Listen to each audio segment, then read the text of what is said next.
This is Israel Take 3, and I'm David Began. This season has generously been sponsored by the Sclair Family Foundation. Stick with us.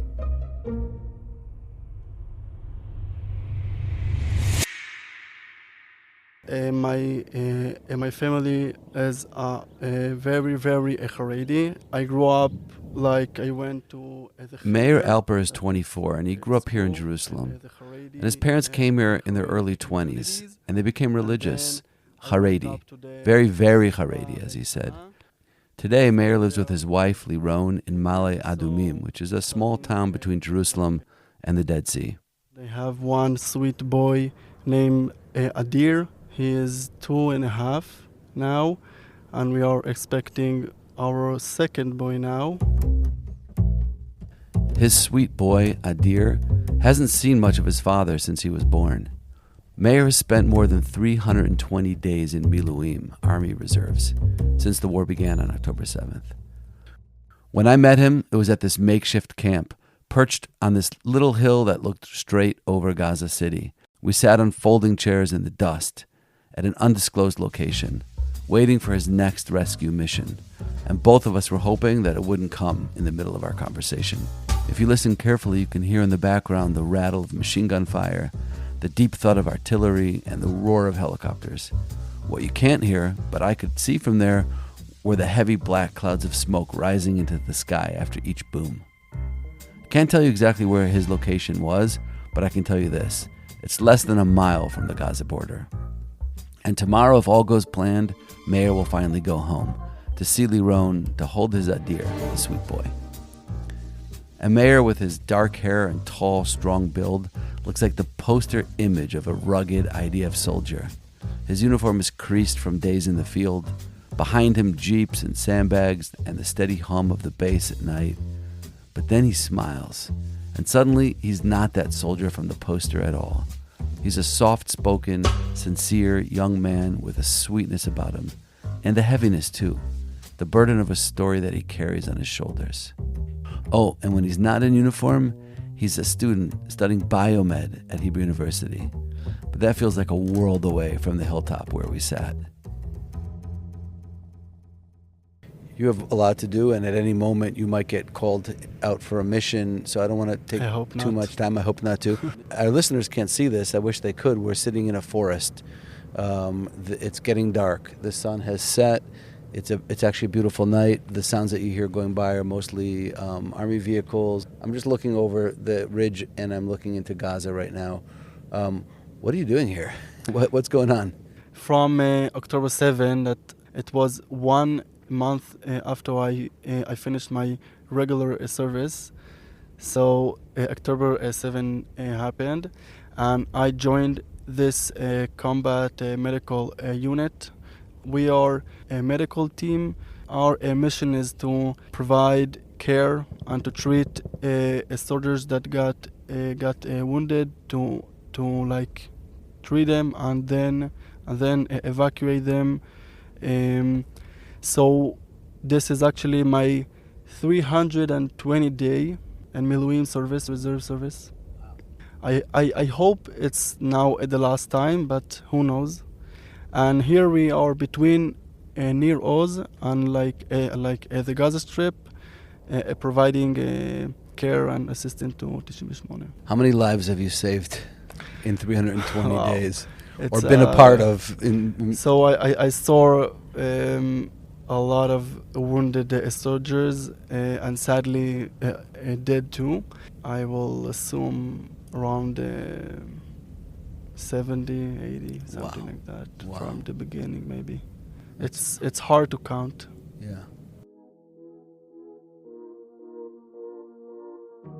Okay, so I'm going to break a major rule of podcast journalism over here for a minute, and I'm going to tell you what you're supposed to be asking right now. So Meir says he grew up in a very Haredi home, right? Now, anyone following the news in Israel knows that Haredim don't serve in the army, right? Well, not exactly. Yes, it's generally not a thing. Haredim, or as the media calls them, ultra-Orthodox, which is a very misleading term, by the way, for the most part are not serving in the IDF. And this is a very hot-button political issue here. But as is the case with almost everything in this tiny country, It's just not that simple.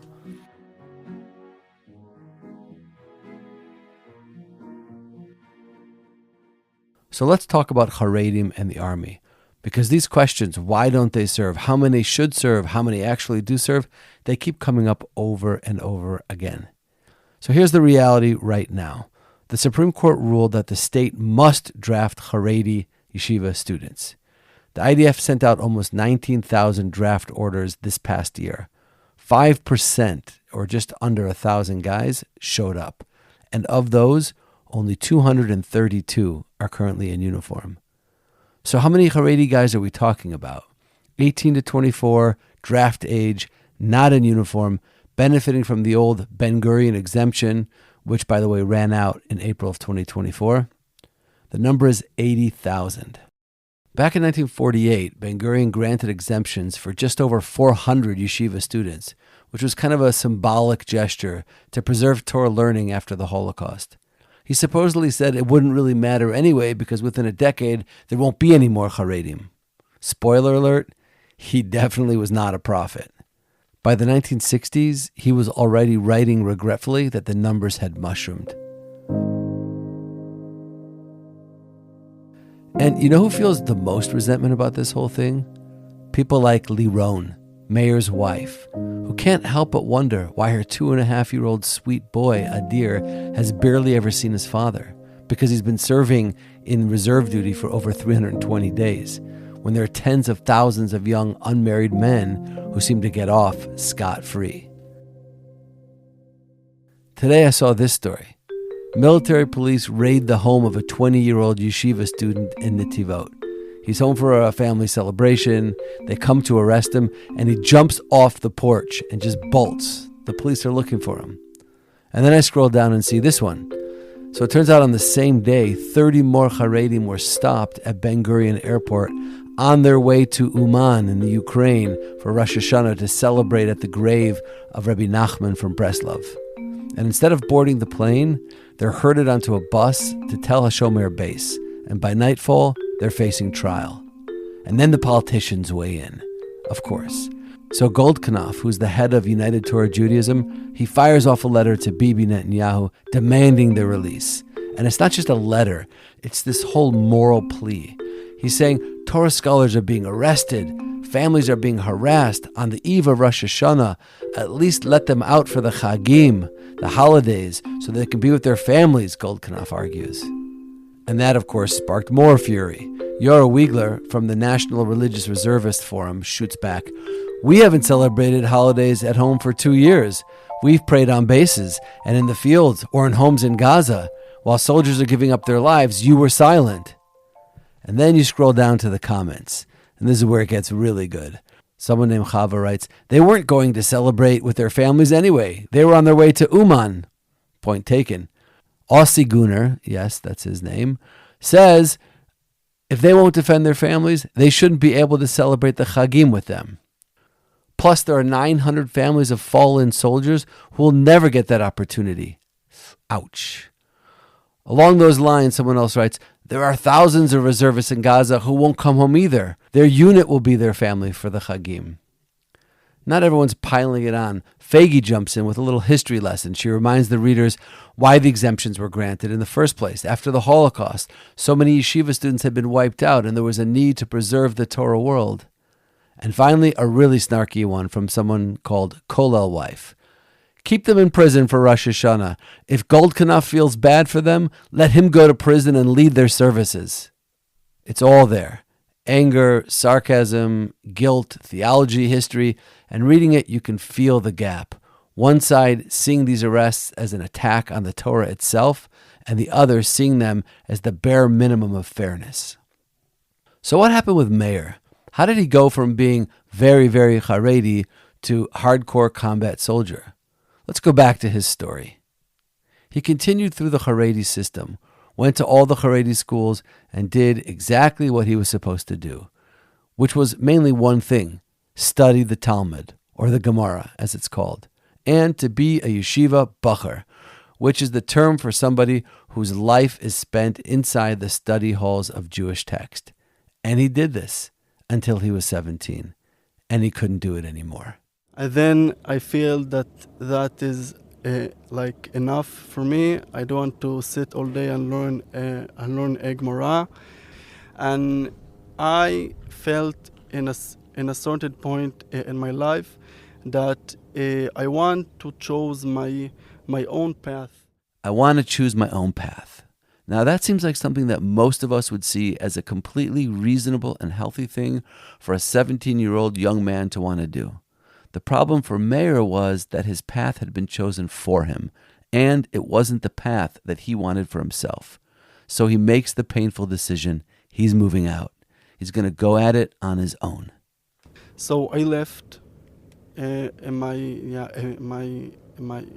parents' home for two main reasons. The first one is that if I want to seek my own path, I need to have my like a freedom to choose what I want and not what they want.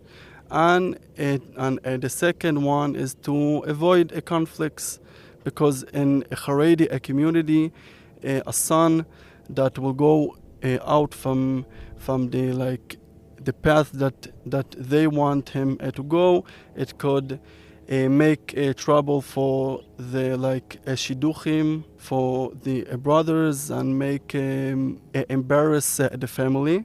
So I step aside. Shidduchim, like...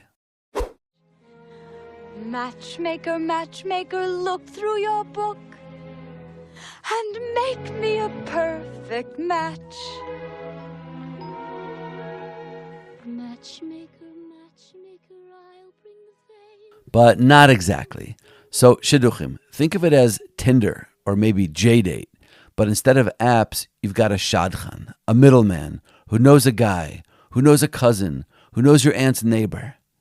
And instead of swiping right, you meet in a hotel lobby and you talk about your families and you make lots of polite small talk and maybe some awkward tea.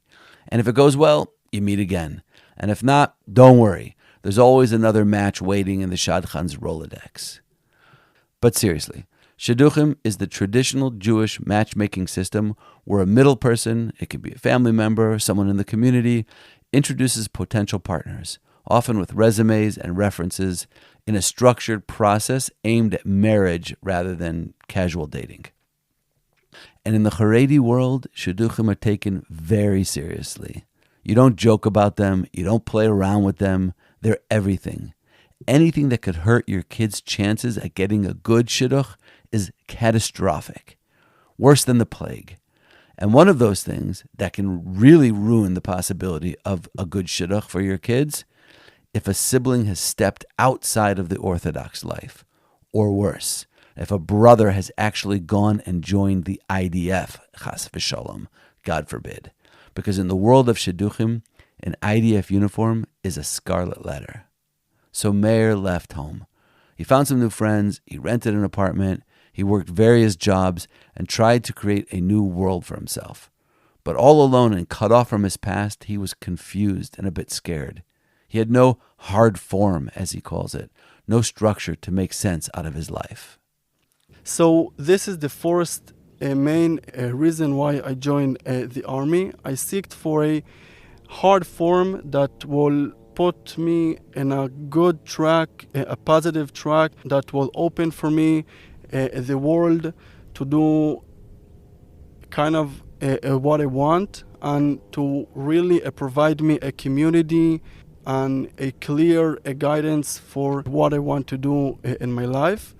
The second one is that I looked around me and I saw for like the first time the world outside the Haredi community, and I saw that like every boy, when he gets to 18, he joins the army to like protect the country and the nation, and I have no excuse why I will not do that. This is my duty, no matter what will be the ramification of that.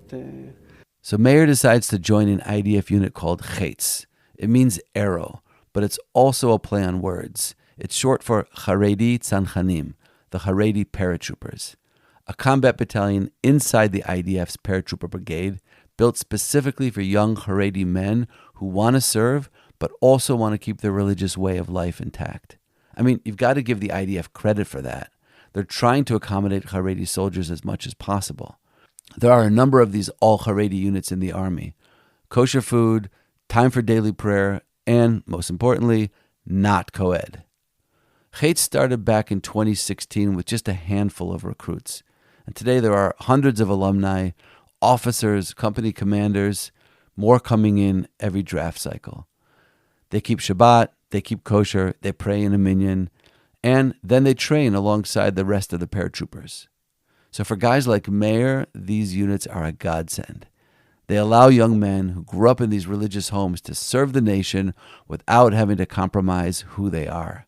You can wear the uniform, jump out of planes, go into Gaza, and still be the same Haredi kid who grew up davening in a yeshiva. So you're a paratrooper. Yeah. Did you jump out of a plane? Of course. Twice? 3 times. 3 times. Once at night, I was the first to jump. So I hold myself. Was that scary as hell? Like, what was that? It's crazy. It's totally crazy, but it's fun. Like in the sky, there's a completely silence, and you have a minute and a half to like be at the air until people will like shout from from down, kapel et haraglayim, fold your legs, like to start to go to the ground. Wow. So yeah, it was amazing experience. So tell me, let's talk a little bit about what was hard about this for you? What was the hardest part? What happened when you told your parents? What was that moment like? How did they react? When you were in the army, were you able to come home at all during those years? Was the community accepting of you? Were your parents accepting of you, your friends? Tell us a little bit about that. So unfortunately, in my case, it was very hard for my parents. They had trouble accepting me as I am.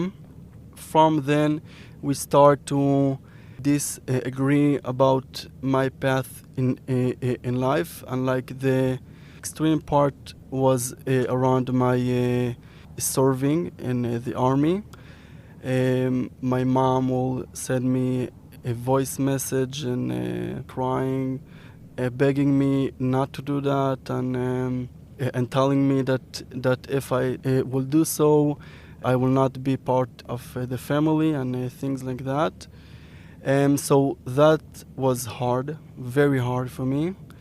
But the main thing that was hard for me and is hard for my friends is to be alone. The loneliness, it's hard. It's very hard. And how does that feel? What does it feel like to be a young man whose parents are telling them, if you do this, you can't come home. If you make this choice, you're not welcome here anymore. And tell us more about like what were some of the hardest things about that whole journey for you. So there is not one single reason. It's a lot of community pressure, and more than that, I think it's a fear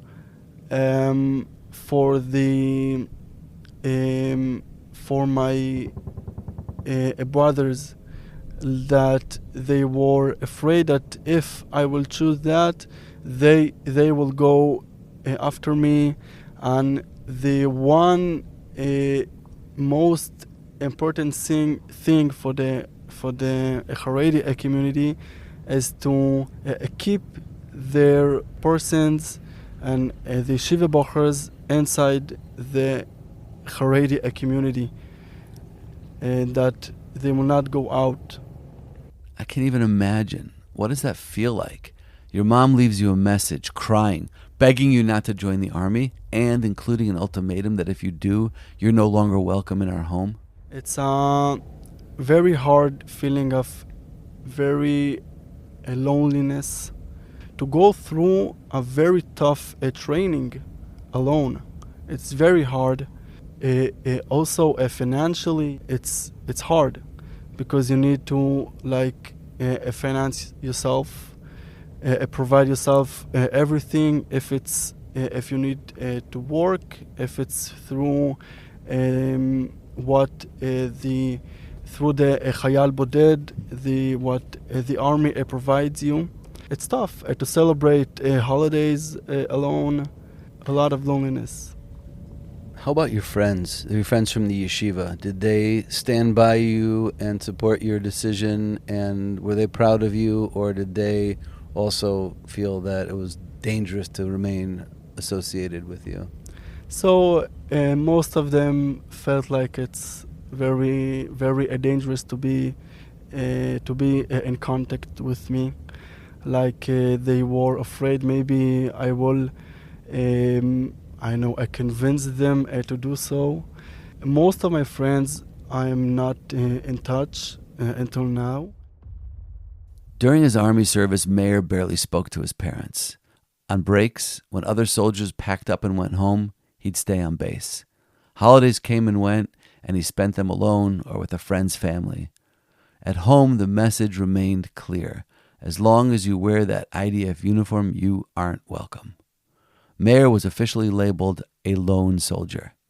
Now, when most of us think of lone soldiers, we picture that kid from Teaneck or Northbrook, the one who grew up in a Jewish day school, came here on a gap year, and then surprised everyone by joining the IDF. And that's true. Those kids are lone soldiers.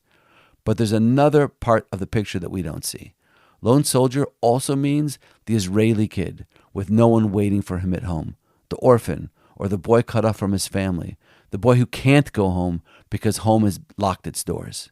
Half of Israel's 7,000 lone soldiers are these Sabras, and Meir was one of them. No ties to his family, no connection, just alone. But then his service ended. No more uniform, no more scarlet letter, and something shifted for Meir. He got married, he had Adir, and suddenly the idea of raising his son without grandparents, without that bridge to family, it was unbearable. So he did something he never thought he would do. He reached out. After I got married, I started a process of reconnecting with them. It was very important for me, especially to do that. And it was step by step. And now that I have a son, that he's their grandson, so we try to see them once a month or so, and we are still inside the process. Like I can say physically, it's maybe very much easy to go, to stay there, but emotionally it's harder. But I'm doing a lot of efforts to reconnect in a good way. How are you dealing with that feeling of resentment to them, to the people of your community that when you made this decision, abandoned you in a sense? So I very much trying to, I don't know if there's a correct word in English, to dan lekaf zchut. Yeah, to judge them favorably. Like to judge them favorably, yeah. Yeah. Exactly, because in the end of the day, my parents, when they start to be more religious and to become ultra orthodox, so there were a lot of rabbis that tried to guide them through that. They give him advice and guidance to be very, very extremist about that thing. Like me going to serve in the army, and I think that inside of them there is a lot of pain that they cannot accept me like I was, and I see that pain.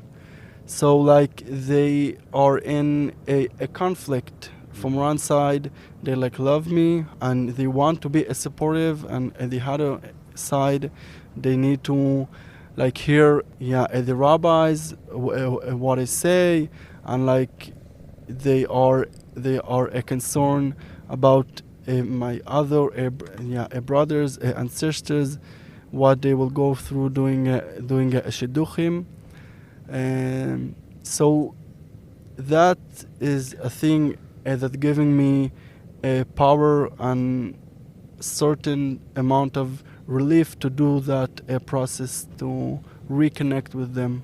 So you're trying to judge them favorably. You're trying to give them, look at it in a positive way and understand where they're coming from, which is amazing. I mean, that's really that's unusual. It's very mature. Thank you. I think it's important. It is important. Of course, it's important. And like you said, they're coming from where they're coming from, and from where they're coming from, it didn't make sense for you to go into the army. And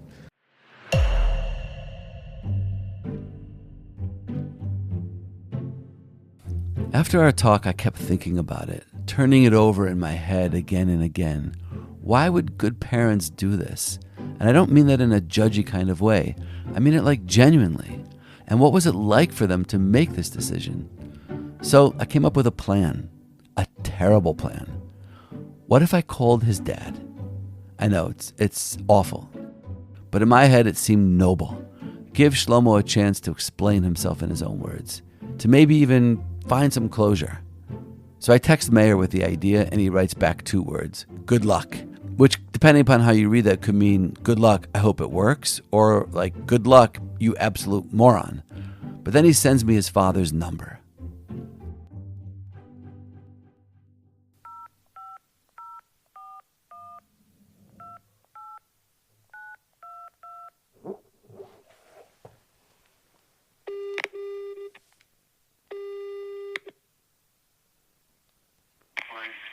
Hello.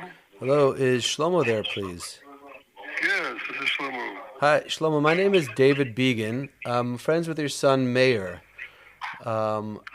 Just reaching out to... So I spoke with Shlomo for a few minutes. He was warm, very polite, and he says he's going to think about it, which to me sounded like progress.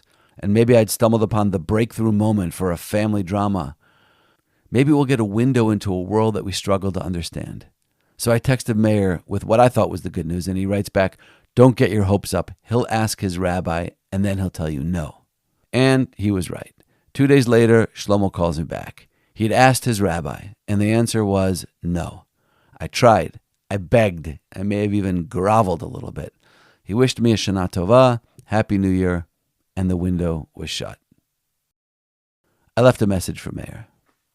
Hi, Meir. I just wanted to let you know that I did reach out to your father, and he decided that he was not going to speak on the podcast, but he was very sweet and very warm, and I could tell from his voice that feels proud of you and that he loves you, and it's not at all about that. I just think he just doesn't feel comfortable discussing it, publicly. And then Meir sends one back. Hi, David. I'm sorry to hear that this is what was my father's response. Although I pretty much expected it to be that way. Of course, he is a good man with a good heart, but he chose to follow the rabbis blindly, with no self-criticism, and whatever they will tell him, this is what he will do. This is really represent what I went through with him over the years, but I'm glad that at least we tried. Now I just felt terrible, like I'd made things so much worse, and maybe I'd opened up wounds that were finally starting to heal. So I wrote Meir this long apology, and he texted me back, Hakol beseder, achi, which means, it's all good, my brother, which is probably the Israeli way of saying, don't worry about it, but please don't ever do something that stupid again. So without Shlomo's side of the story, I still had this itch. I just wanted to understand it a little better. So I came up with another idea, and this one was a little less terrible.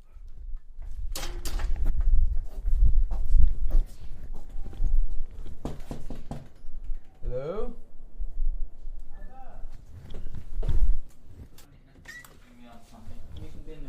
Rabbi. Hello, David, good to see you. Good to see you too. Welcome home.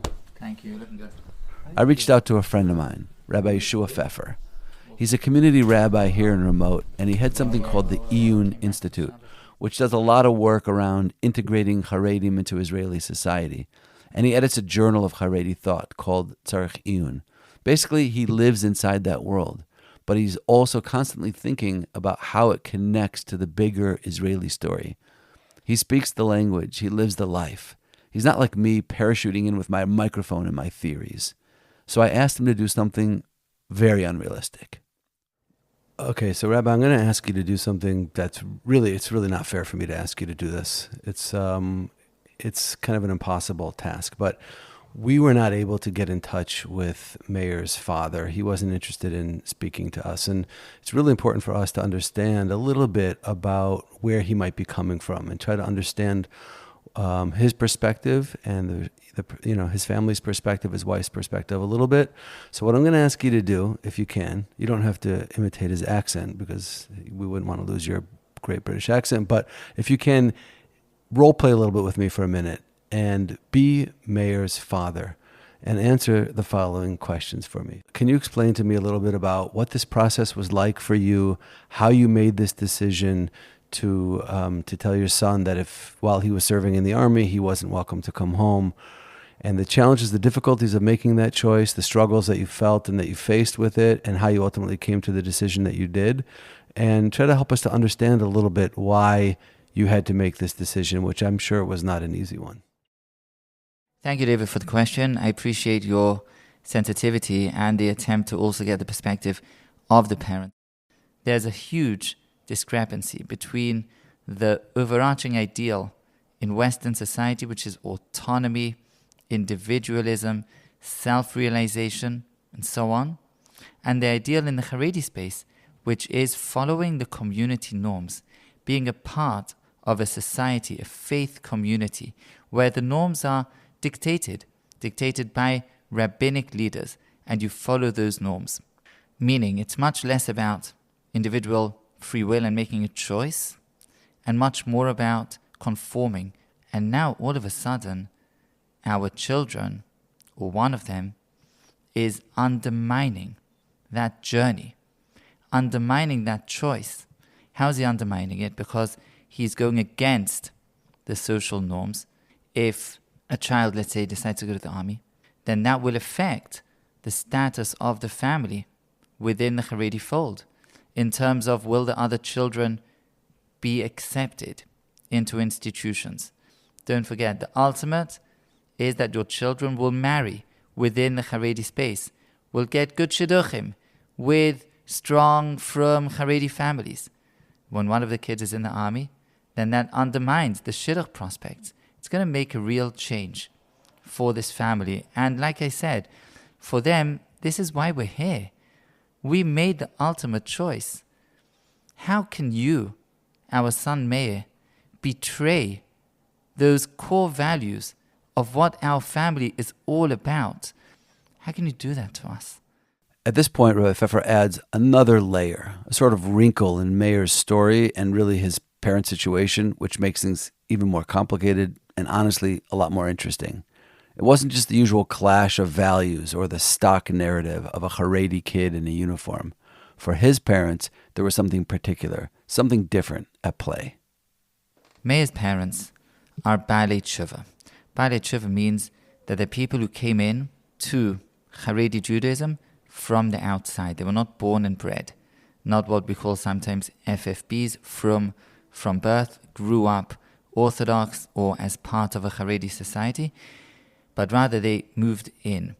And that often places them in a very fragile place, in a place that lacks confidence, in a place that they feel that they need to cement, they need to strengthen their belonging to Haredi society. Let me tell you a little bit about that mindset. From their perspective, they've made the ultimate choice, which also comes with great sacrifice. They've made the choice to abandon all of the pleasantness, all of the fun, all of the kind of benefits of belonging to Western individualistic society, and to give those up in favor of the truth with a capital T. So they abandon everything they've had in the past, and they adopt really headlong, all the way, the ideals of Haredi life. Thank you, Rabbi Pfeffer. And again, just it's what you're doing and the work that you're doing is incredible thing. It's a beautiful, important role that you're playing, and I'm proud to have you as a friend and as a rabbi and to live in the neighborhood together, and I look forward to our future talks. Thank you, David. I appreciate your sensitivity in coming to me with this issue.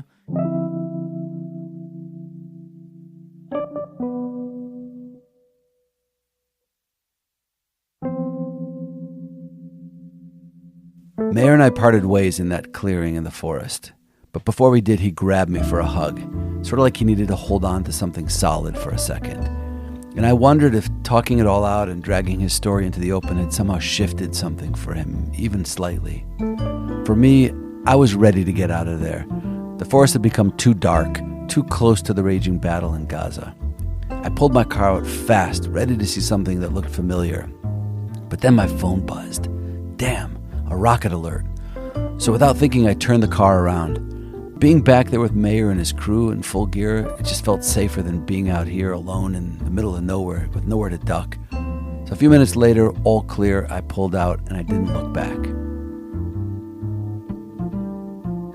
So Meir's story doesn't clean up neatly. He's a Haredi kid who broke from the script of his world, choosing a path that left him stranded between two places and belonging to neither.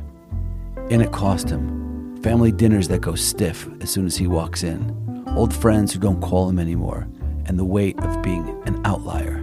But still, he's there, 320 days in reserve service, putting on the uniform, standing in the dirt, saving lives. There's no tidy arc here, no moral to underline. Just a young man trying to figure out where he stands in a world that won't make it simple. Courage doesn't always look like triumph. Sometimes it just sits there, raw and unresolved. So out there with Meir, it was clear. His story doesn't end in resolution. It lingers, unsettled, kind of like the way life does.